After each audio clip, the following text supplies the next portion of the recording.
It started here on this show, and now it doesn't end here, but it does take a very sharp turn. 16 months ago, West Point graduate, Arab linguist, Iraq veteran, First Lieutenant Dan Choi made this very dramatic news right here on our air. I am an infantry platoon leader in the New York Army National Guard, and by saying 3 words to you today, I am gay, those 3 words are a violation of Title 10 of the U.S. Code. Today, nearly a year and a half after that announcement, Lieutenant Dan Choi has been fired from the U.S. military.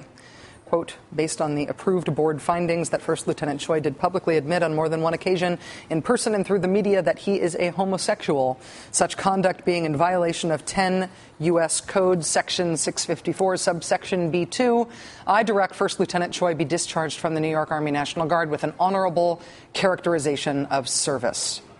Ironically, the name of the Adjutant General signing off on Lieutenant Choi's discharge is Brigadier General Patrick Murphy. A coincidence. No relation to another Patrick Murphy, also an Iraq veteran, now a congressman, who has led the way in Washington for the repeal of the Don't Ask, Don't Tell policy that has now claimed Dan Choi's career. Lieutenant Dan Choi joins us now. Dan, thank you very much for joining us. It's a real honor to have you back on the show. Great to be with you. I hope the audio doesn't cut out this time. Yeah, it did that very dramatic first night. Dan, we can't blame the government because there's no conspiracy this time, right? There's no reason why they'd cut me off. At this point, yeah. At this point, you are a civilian. I mean, this must be a very hard day for you, Dan. How are you doing? It's the first time I'm a civilian since I was 18 years old. It's, as much as you can prepare for this kind of consequence. And I knew exactly what I was getting into when I appeared on your show the very first time.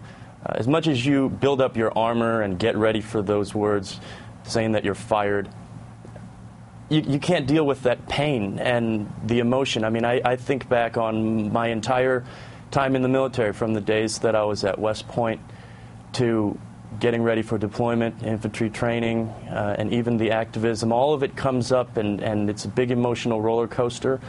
And it's painful, and it hurts. And I mean, right now, my career is over, but I know that there are still hundreds of other people that are going to be fired and go through the same thing throughout this year. When you look back on these 16 months after coming out, all the activism you've engaged in, getting arrested, protesting this policy, serving with your unit while being openly gay, do you feel regret? Do you wish you had stayed in the closet longer and waited for the policy to end? Absolutely not. Being in the closet is a poison. It's a deadly, toxic disease that people don't even realize how difficult that is until they're finally out. There are a lot of times when I look back at my time in service and I told myself, well, why didn't I come out, or why did I join? I mean, I knew I was gay. I didn't want to come out to my parents. My dad is a minister. He's affiliated with the Southern Baptist Convention. He didn't want to know that his son, who went to West Point and went to Iraq as an infantryman, is also gay. He just wouldn't know how to deal with that. There's so many people that have a don't ask, don't tell in their own hearts and in their own homes, and they deal with that same kind of enforced shame and that kind of enforced hatred of themselves, and it really tears away at the very fabric of who they are. Do you think, Dan, that your civil disobedience efforts, getting arrested over the course of the last year and a half, do you think that that activism contributed to you being discharged now? Do you think that was part of it?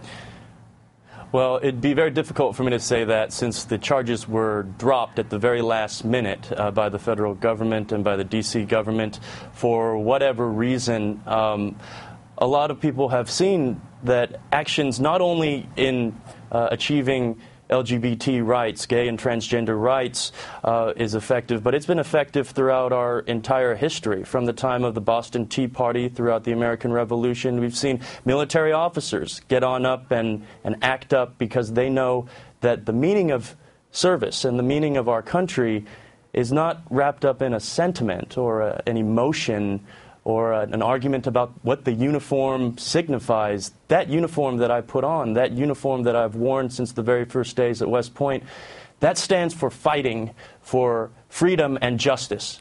And if there is no fight for freedom and justice, then nobody deserves to wear that uniform.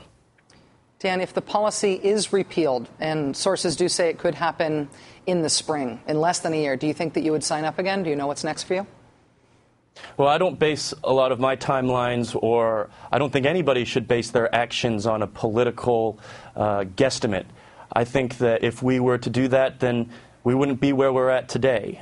But I know for sure that if the law is repealed and President Obama finally takes action and we can go back, of course, in a heartbeat. There's nothing that I should be afraid of. I've been serving openly in my infantry unit, and there's been nothing but positive impact. There's no reason why anybody needs to be afraid. There's no need for a survey. There's no need for a poll. There's no need for people to put up shower curtains because they're afraid of what might happen.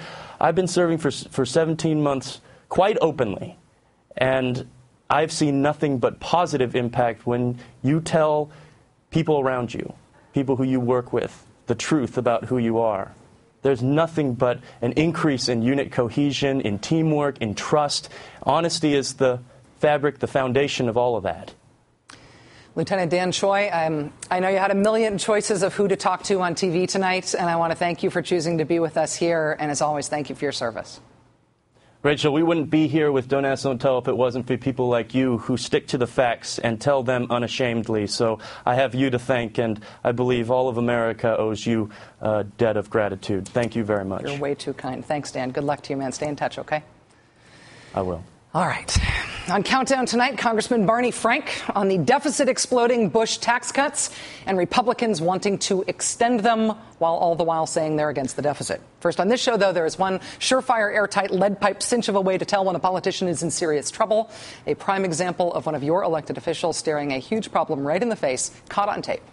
Next.